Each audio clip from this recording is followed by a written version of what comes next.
If you work with couples and you struggle when they come in the context of a conflict or tension, when they're not in good rapport, then this video is going to be really helpful. I'm going to take you through how I apply the principle of state before story to situations like that. If you haven't already watched my video on how to use state before story with individuals, check that out in the description below. Now let's get into it. I had a couple and they came in. Normally they're like all cuddled up, sweet, and this day they're on opposite sides of of the sofa. And I was like, okay, so sounds like you guys had a fight. Before we said anything, they were like, yeah, they had a really bad fight, and they like weren't talking. They were, you know, really not doing well. And so they were like, yeah, we want to talk it through with you and like try to see if we can like navigate it. And I was like, to her, I was like, are you feeling sensitive and triggered and upset? And she was like, totally. And I asked him like, are you feeling like angry and triggered and defensive? He was like, 100%. And I was like, yeah, okay. We're not going to talk about it. Absolutely not. Um, and the point was that their state, what was predictable is that they were going to treat each other like shit because they were in this heightened emotional state and they didn't necessarily have the skills to move through that state with, greater understanding. So we ended up taking the words off the table and working with just the energetic component.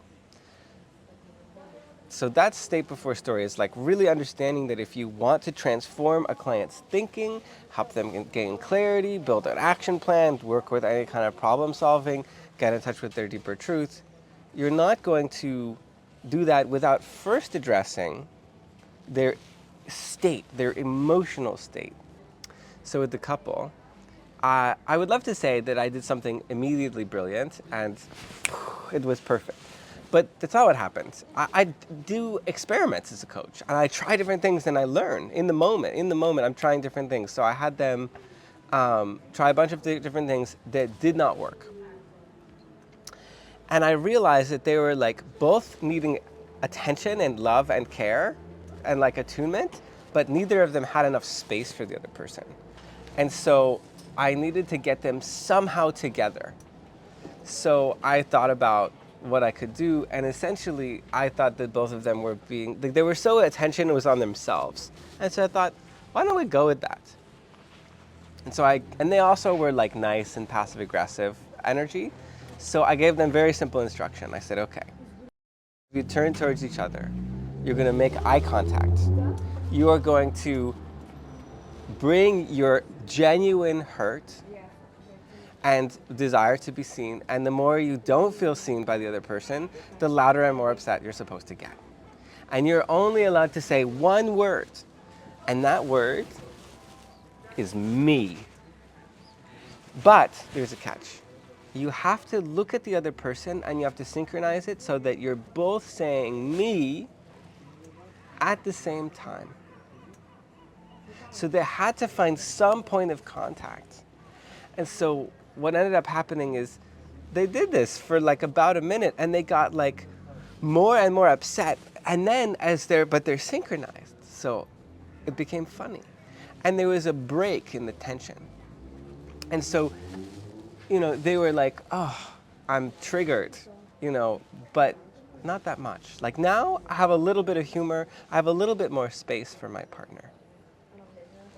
And so in that context, what I ended up doing was I went to him first and I said, all right, now for her, she has the same job. She's going to do exactly the same thing, but she's going to really start at the top.